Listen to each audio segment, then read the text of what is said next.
What's on YouTube? It's PTT back at it with another Destiny 2 raid weapon review. Today we look at the scout rifle, the Conspirator, and again we will start as normal with taking a look at the perk. So let's just jump straight into it.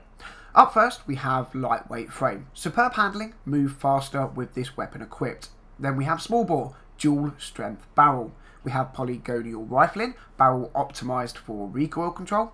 We have extended barrel, weighty barrel extension. We then have the full auto trigger system. Holding down the trigger will fire this weapon at full auto. We have ambitious assassin, overflows the magazine based on the number of rapid kills before reloading. And finally we have dragonfly, precision kills create an elemental damage explosion. And yeah, as always guys, that was the perk list. Let's now actually talk about this weapon and break down some of what you really do need to know. In essence guys, this is a Mida multi-tool in legendary form for your energy slot. The impact matches the Mida multi-tool exactly at 29, the mag size is 16, exactly the same as the Mida as well, and the rate of fire matches the Mida exactly at 200. Obviously this is one of those archetyped weapons.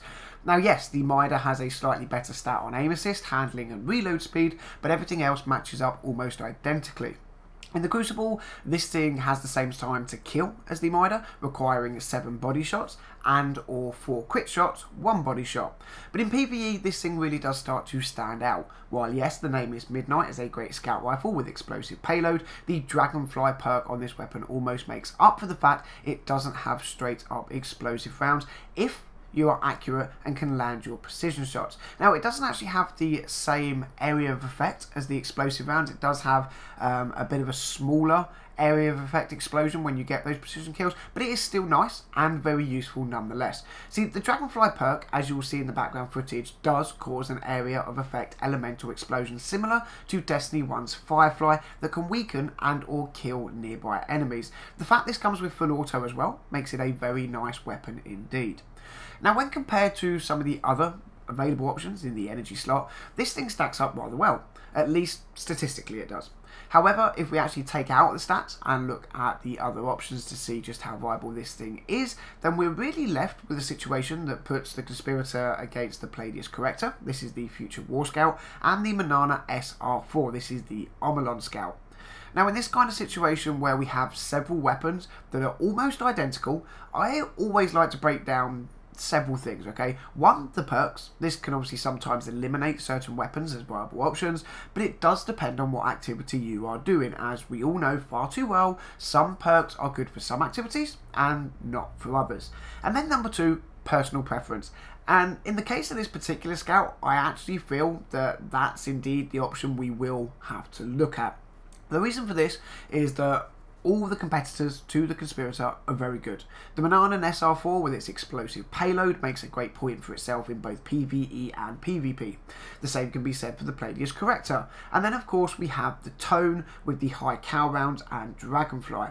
You basically get the best of all these scouts in PvP and PvE, however you sacrifice a rate of fire. So yeah, it becomes very hard to actually tell what weapon would be best to use from a recommendation point of view. Statistically, there isn't really enough in it to break them apart as a whole, although some do offer certain advantages in some areas, but those that offer an advantage in one area do often tend to lose it in others. Again, I call up the Tone because although you have high cal rounds and the Dragonfly perk, you have a slower rate of fire. So I think guys, for the first time ever in one of these weapon review videos, I'm actually going to suggest that you use whatever you want, because any of the options are great in the energy slot and they're good as far as the Conspirator goes. It's no different. Yes, in my opinion, it's a great scout rifle, and because of the fully auto, I do personally tend to favour it over the others. Personally, my Palladius Corrector, my Manana SR4 and the Tone all remain on my character all the time, along with the Conspirator for use when I want to. So yeah, guys, if you have a Conspirator, you want to use it, don't fear that you're going to be underwhelmed in PvP or PvE, because you won't, okay? You won't be putting yourself in a bad position for using it. But remember that there are several other options out there that do stack up just as well. So I would actually recommend that you give them all a go, you play with all of them, and then whatever you personally get along with more, that's the weapon you use. But it is nice that there are several options, in my opinion. You know, like I said, the Banana, the Palladius Correctus, the Conspirator. They're all brilliant. There are obviously other weapons as well that you can put into this slot. You've got Skyburner's Oath, which is another ish weapon, but again, it's very situational. I just love the fact that with Destiny 2 now, there are so many weapons you can say, well, these are all equally as good. What do you personally prefer? Do you prefer a weapon with a smidgen more stability but lacks a little bit of range, or do you prefer the weapons that have a smidgen higher aim assist? You know, it does come down to your personal preference. I personally don't mind weapons that are a little bit more unstable because I can control them. I definitely like to have my range so that I'm not losing the damage drop off over time and things like that. So yeah, one of them weapons, guys, that I'm going to say it's brilliant. Get on, use it if you have one. But, you know, if you want a recommendation as to what one is best, I would wholeheartedly say it is down to your personal preference. And on that note, that is where I am going to end the video. As always, if you found it helpful, drop a thumbs up. Let me know your thoughts and comments in the section down below. Subscribe to the channel for daily Destiny content. But that has been me, Guardians. As always, thank you very much for watching. And until the next one, I'll catch you all soon.